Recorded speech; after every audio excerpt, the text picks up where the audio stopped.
everybody, it's a new week, which means a new reading vlog. So this month so far has been kind of a weird reading month. I started off the month in a bit of a slump, wasn't really interested in reading. Then I read a few series for a video. Then I read some of my 5-star reads, like reread some of my 5-star reads for a reading video. That was last week.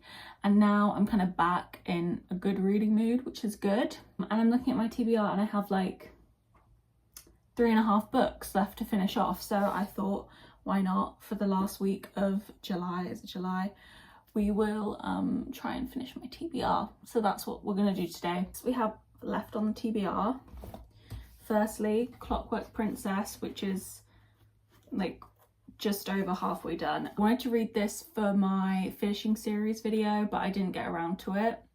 I started it just after I finished that video though. I was listening to the audiobook and then I put it down when I started reading Fourth Wing for the other video, and I haven't picked it up since. We have Once Upon a Broken Heart by Stephanie Garber. This series people love. For some reason it just doesn't really pull me. Maybe because I read Caraval and I didn't enjoy that series. The first book was okay, the other two I really didn't love.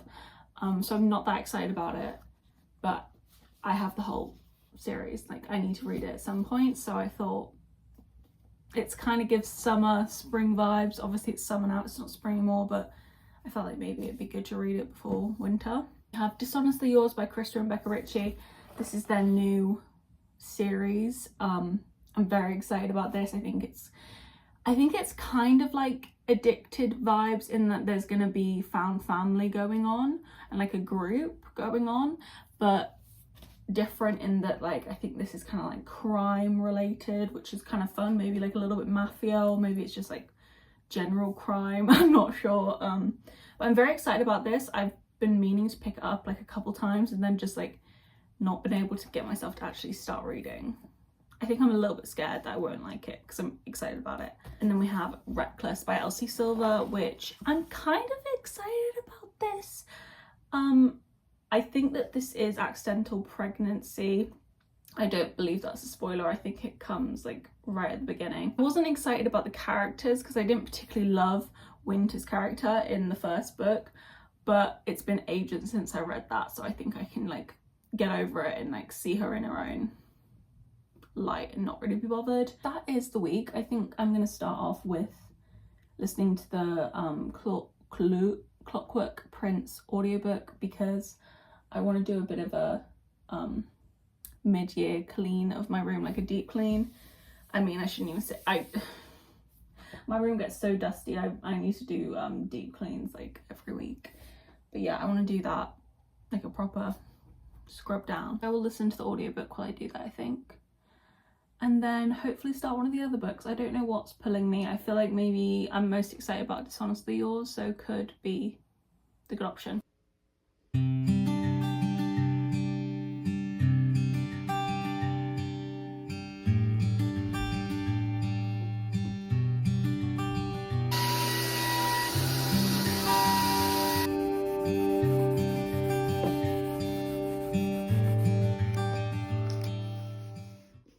Just finished Clockwork Princess, and final thoughts. I feel like I read the first and second book fully, just like but I listened to most of this. Whenever I use audiobooks, it's like a give and take, because sometimes it's like the best time ever and like I can't imagine ever physically picking up a book again.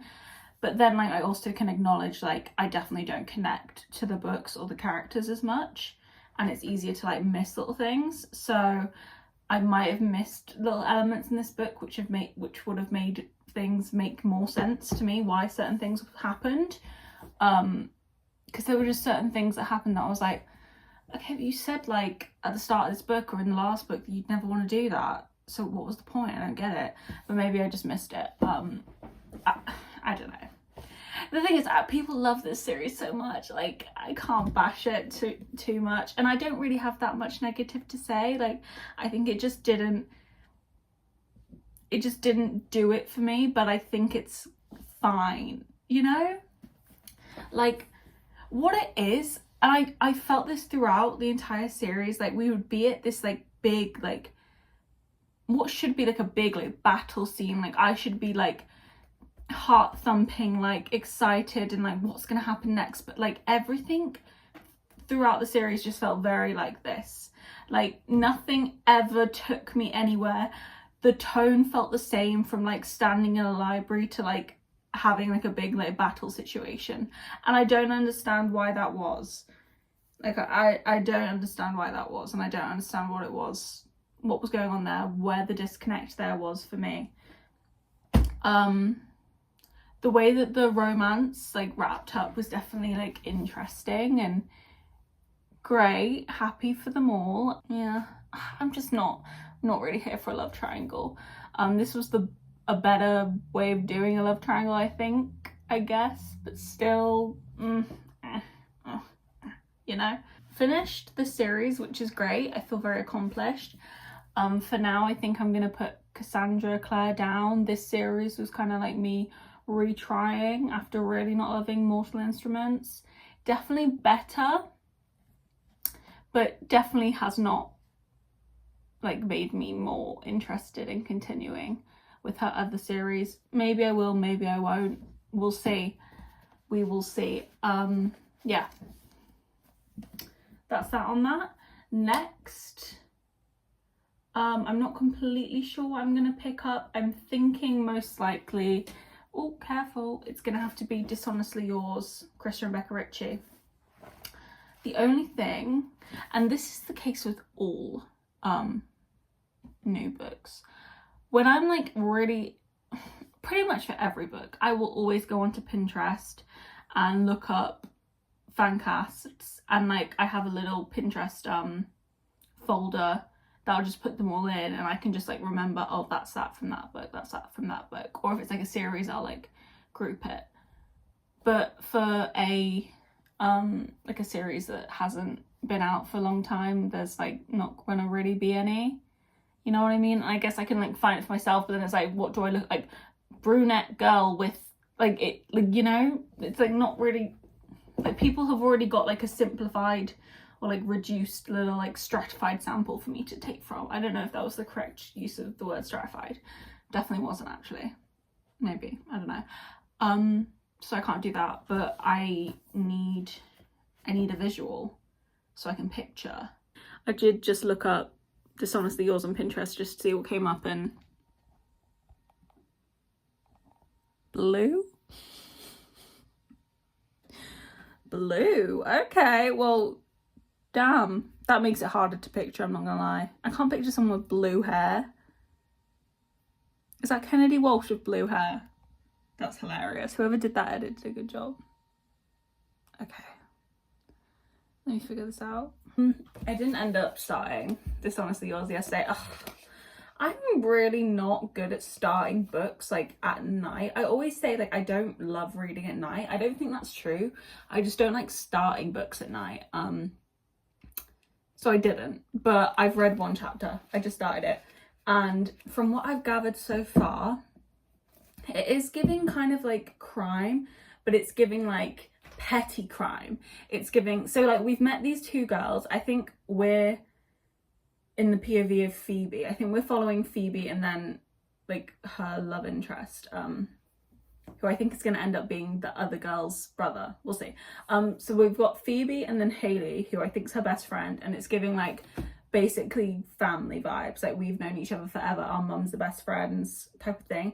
But the weird part of it is that I think their mums are like con artists. Like you've probably seen documentaries of like Anna Delvey vibes of like pretending to be rich and like getting money out of people because they think you're rich. And I don't even know how that works, but kind of, I don't know.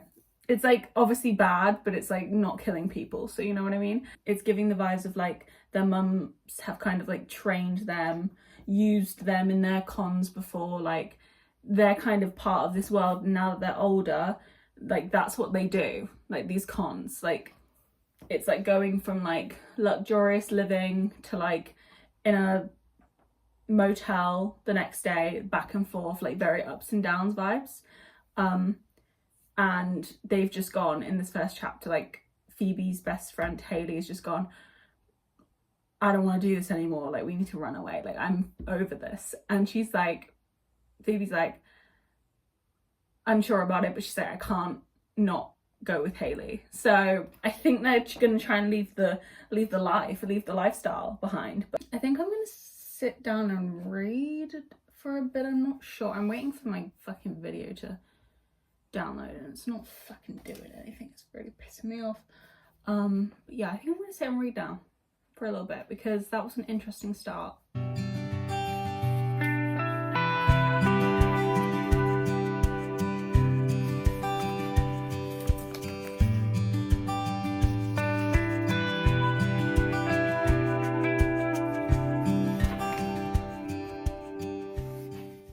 Okay, it's the evening now. It's like 6 and I've made a good start. It's pretty good so far. I'm having a fun time.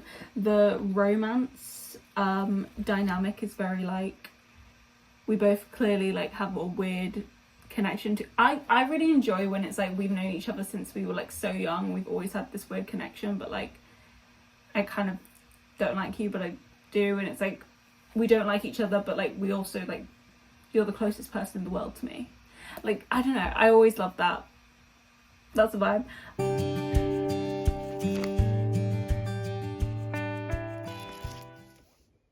Okay, good morning. Still reading Just Honestly Yours. I'm 224 pages in, which is over halfway, which is great.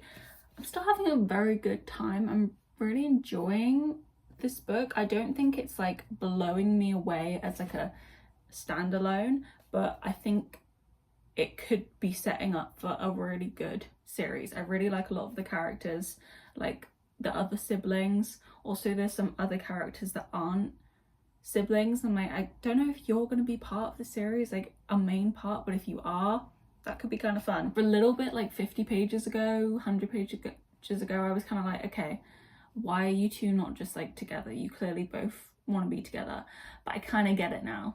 Like, I won't get into it because it's kind of, I feel like you need to figure it out yourself by reading it, but I can understand why Rocky doesn't think it's a good idea, just based on Phoebe's personality and like how she behaves, and not how she behaves, can understand why he thinks it's not best for both of them. There's a lot of like family and like friendship dynamics, which it's like the balance between like, okay, you love this person and you want to like support them and do what's best for them and put them first, but then also like, are they putting you first? No. Are they manipulating you? Maybe. Is it intentional or not? Who knows? Like, kind of giving them the benefit of the doubt, being like, they don't mean it, but do they? You know, there's a lot of that going on. It's actually kind of sad because like Phoebe has like her entire life, and it's same for all of the kids, but I feel like obviously I'm just seeing Phoebe and Rocky's perspective, and this has affected Phoebe like considerably. She is only worthy and valuable if she is doing something for someone else, like it to like the nth degree, like everything.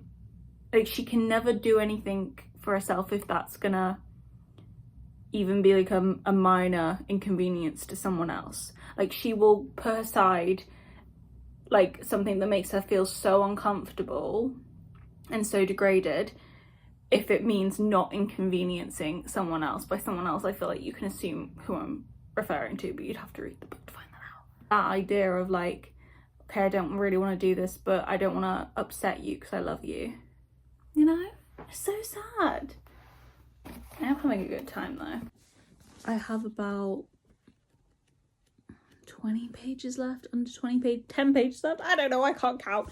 But I was kind of like losing the plot for a little bit. I was like, okay, this is losing my interest a bit. But it just got a little bit crazy. A little bit crazy and dramatic. So I'm going to finish this off and then we'll have final thoughts. But it's just got a little bit kooky. I'm just editing this and I never gave final thoughts on Dishonestly Yours. So what did I rate it? No. But it's like a 4-star because it's good, but it's not blowing me away. But I did say at the start of this, if it's a 4-star, I feel like that's a good start to the series. I thought it was a good start to the series. It did kind of like wane a little bit, like towards the middle end. I was like, okay, what's the plot? What are we doing? What's the point? We need a bit of action. We got a bit of action towards the end. It's set up for something exciting to start from the next book, so we'll definitely continue the series. I like Rocky and Phoebe's relationship. I feel like I didn't like yet, but hopefully I can, you know? I like both of them, so definitely a possibility. Hello, please ignore my hair. I was sweating and just put it up like that, so I don't think it looks that bad. It's like 3:30. It feels like it should be way later, but it's 3:30. And I've been reading, what's this? Once Upon a Broken Heart. I've read about 50 pages, chapter 7. As you can see, so many words, so few words on the page. Very, very large font, very, very happy. So far, interesting start. I'm definitely like engaged, excited. I've got some like good images going on in my head. Like I think I know who I'm picturing for specifically Evangeline and Jax. We've got that covered, so that is good. Upon like first few chapters, definitely more immediately interested than I was reading the other Caraval books. I actually didn't mind the first Caraval book, but definitely more interested. We've already had someone being turned into stone and revived, and Jax has already been involved in some things, which was nice. I thought he wouldn't come in for quite a while. To be fair, I do like that I have the background of Caraval, like the whole series, like I know what's happening, you know? But, so yeah, maybe I do like that I read Caraval first. Actually, I don't think I said this in this video. I was filming a TBR video earlier where I said I regret reading Caraval, kind of. Or I wouldn't recommend reading Caraval, I'd recommend just going straight to this. But now I'm not sure, because it's kind of nice having the background of the characters. It didn't take me long to read that 50 pages. I feel like I could get through this book kind of fast.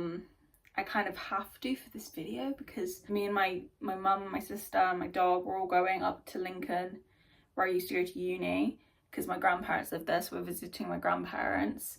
But I'm gonna go see my my friend, so I'm gonna spend my time with my friend.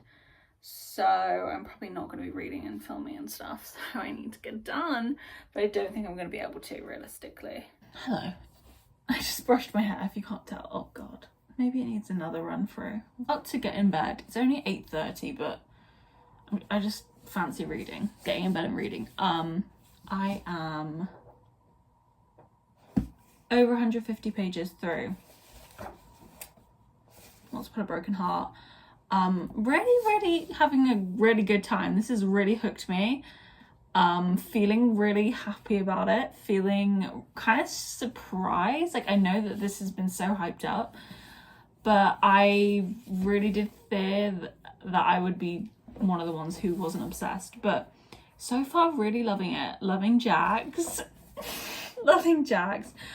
Already did love Jax. So, well, which is kind of weird because he's like actually sick and twisted, but do love Jax. Evangeline's really fun as well. She's actually really sweet. Poor sweet girl just wants true love. Like, it's actually precious. I'm not sure what's going on though. One thing I will say about this book, which I actually really love, the pacing is like crazy.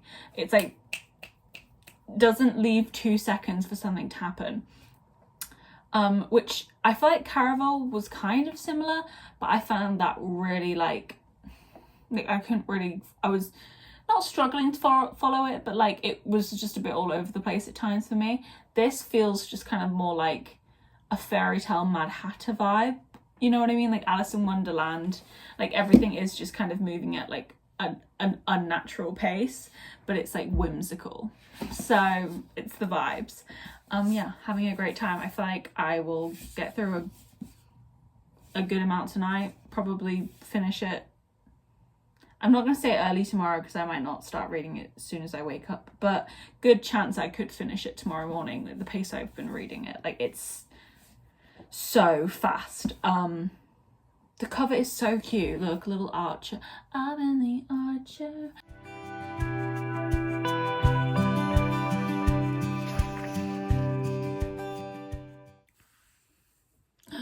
Good morning. I'm really tired this morning because I stayed up late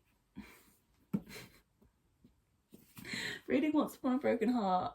Yeah, I have under 100 pages left. Like 70 to 80 pages left. Oh my god. It was just like, I couldn't stop. Every chapter was like leading on from the next. I couldn't stop, or it would like stop the momentum. To be honest, I kind of feel like I shouldn't have stopped when I did, but it was like, okay, maybe I can. It's really, really good. I'm really enjoying it. It's not giving me like feelings, you know what I mean? It's not giving that, but it's really good. Like, maybe one of the other books in the series could hit that.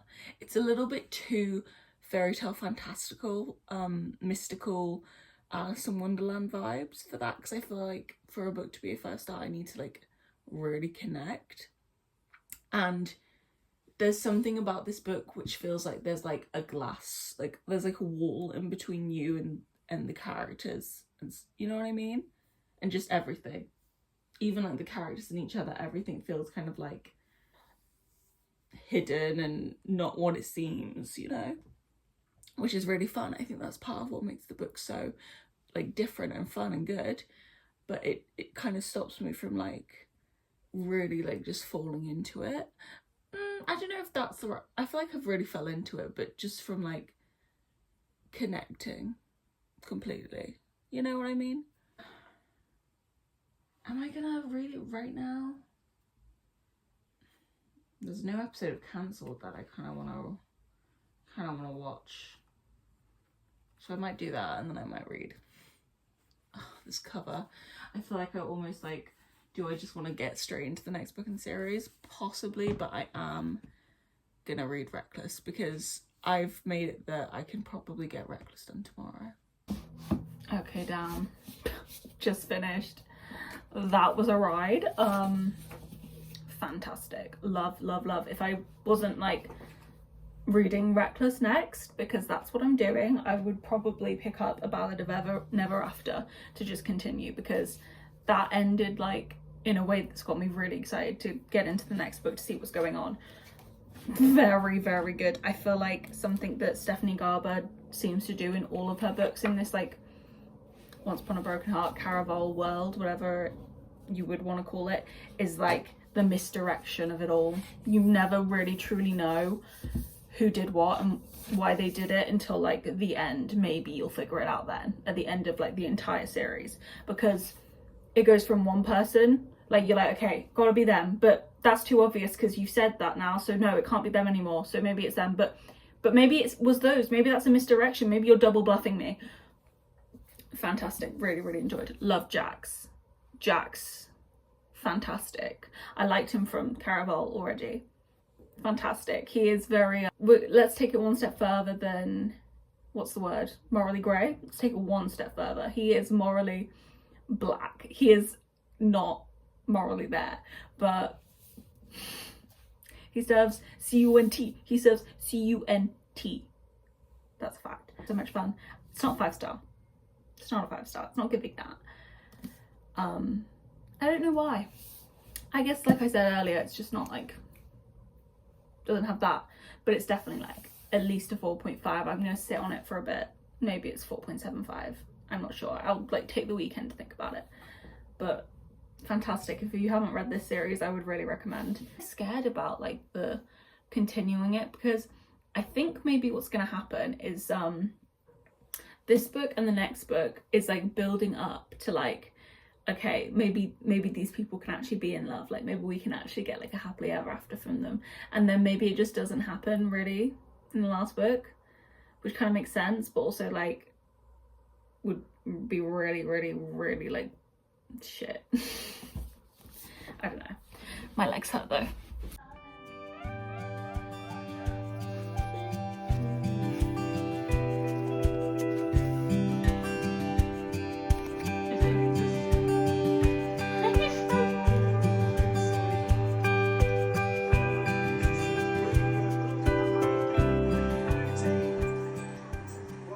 It is Monday, new week, so I need to end this now. But I did finish Reckless, so task accomplished. I completed my TBR. Rated this like a 3.75. Probably my second favourite. Quite liked it, but I did skim a decent amount. Really loved Theo, really enjoyed Winter as well, really loved their dynamic. I've really grown to enjoy a child in like a relationship dynamic, like a family unit dynamic. I've really grown to enjoy that in a romance. I feel like I used to really be against it because I was like, no, I just want to see them be like in love and like obsessed with each other, and a child's gonna get in the way. Maybe I've matured, who knows. But yeah, this was pretty good, didn't blow me away, pretty good. And we saw way more of the entire family in this one than in the last one, Powerless, which much preferred. So yeah, one more book to go, Hopeless. Not feeling that much hope about it, but see what I did there? That was great fun. I'm gonna start The Ballad of Never After today because I'm so excited about continuing that series. I had such a good time, but that's gonna be it. We finished the TBR, thank God. Clockwork Princess, read that. That was like a 3.5, 3. It wasn't amazing, it was whatever. Then we did Dishonestly Yours, which is like a 4.25, somewhere around 4. Once Upon a Broken Heart, which I'm going to give a 4.5, I think. I'm hoping that The Ballad of Never After could actually be a 5-star. That would be like crazy amazing. And then we read Reckless, which was like a 3.75, which is pretty fine, happy, good. I'm gonna end this here. Thank you so much for watching. I really hope you enjoyed and that you come back again. Bye.